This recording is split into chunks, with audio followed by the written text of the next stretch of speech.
In the 1980s, a group of caving enthusiasts got together to figure out how to protect a pristine part of the landscape that many people don't think that much about, caves. So, as the Southeastern Cave Conservancy, the group started buying caves around the region, and today, they manage over 170 caves. Stevens Gap in Jackson County, Alabama, is a great place for beginner cavers, and it's one of Tom Whitehurst's favorites. The trail is about 3/4 of a mile long. All the rock around here is limestone, and when it gets wet, it's very slippery. And there are plenty of opportunities to slip and fall, even on the trail. Okay. Careful. Oh, yeah. Oh, that would be fun. Yeah, as a matter of Is fact, this one you have to climb out of? Right. It's good for training climbers because it's not that deep. Ah. So that was just a taste, right? Yeah. That's just the appetizer for the day. Right.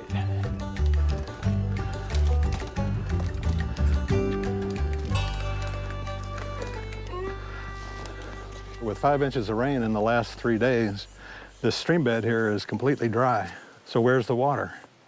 It's underground. All the drainage here is underground. Okay. And if you listen real carefully, you can hear the waterfall in the pit from here. Huh. How big is the waterfall then? You know, after this much rain, I'm not sure. Oh, wow, okay. Is the cave we're seeing today, is that one of the most popular in the state? Probably. It's made at least one appearance in National Geographic. All right. Now Tennessee Valley Uncharted. Yes. Nowhere to go but down from there. Exactly. All right, are we going some more? Yeah. I was enjoying our rest.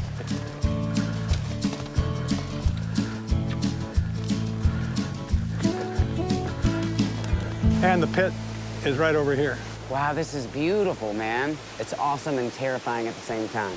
That's a long drop. If you slip now, you'll have a hard time stopping.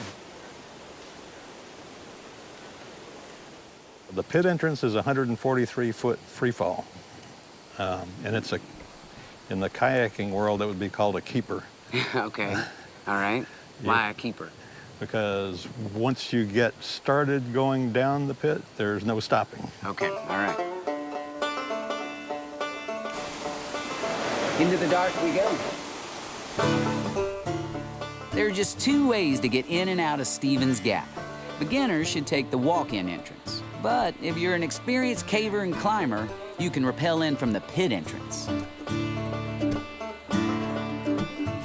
Looking around at all this, it's just mind-blowing what time and water can do. And this is just a natural creation. It's amazing. Oh, here comes somebody down. You're looking at the pit entrance here. Okay. It's 143 feet down to the bottom there. Okay. Where we're standing here is probably about 50 or 60 feet above the floor. Okay. So we're a little more than halfway down. This is a once-in-a-lifetime kind of thing to see. Yeah. Can anyone come here? Yes, it's open to the public. It's very popular with people who aren't really cavers because not a lot of rope work involved, so you don't have to carry a lot of rope, and it's relatively easy. But no matter what your level, there's some basic safety guidelines. Anybody going caving should be wearing a hard hat. Okay. And ideally a helmet-mounted light so you can use your hands for balance. Yes. and handhold. Okay. And probably want to bring a couple backup lights just in case, because you can survive for a long time without water, but you won't find your way out without light. Okay, all right. That's one of the most important things.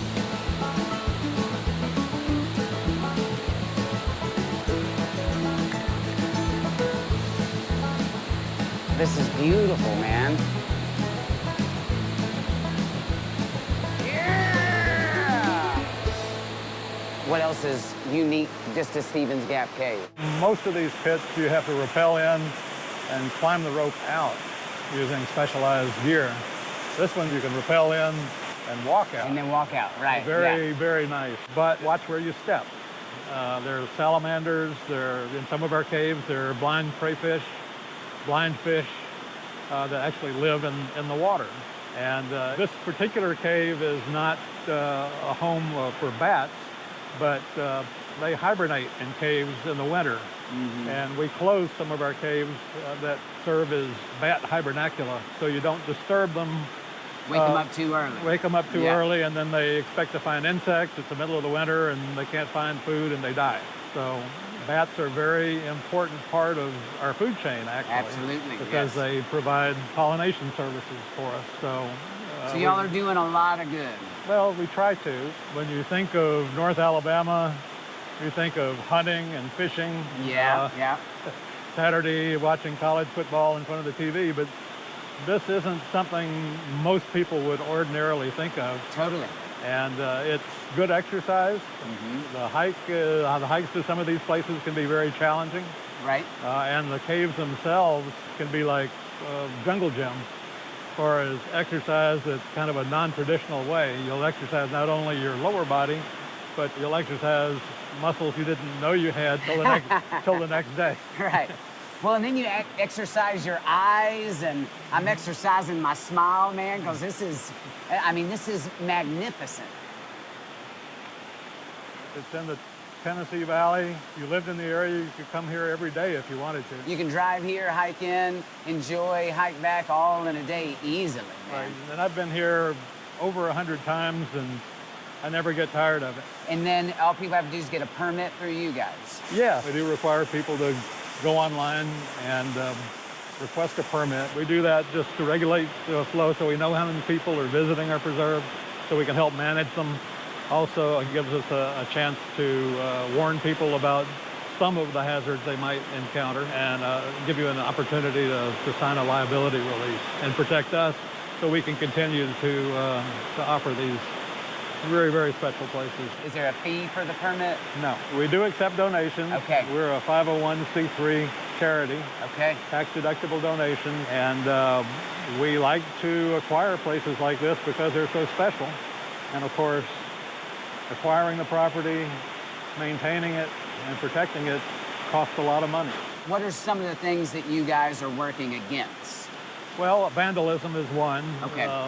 We don't like to see formations have been destroyed by people who don't understand how long it takes, how many thousands of years it takes to make a formation. That's very discouraging. So we try to educate our visitors before they come that these things are valuable and need to be protected. We have three missions: conservation, education, and recreation, and they're all interrelated. Okay. The conservation piece is obvious to a lot of people, but in order to appreciate the resource, you have to be able to see it.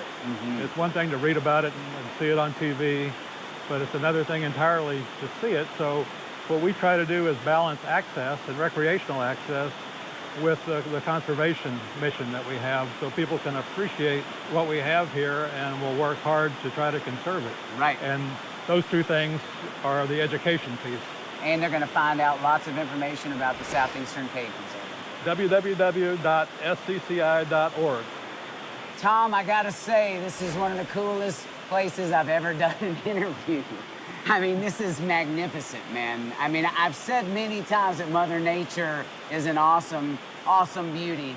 But I mean, this is right up there with some of the most beautiful, beautiful sights that I've ever seen.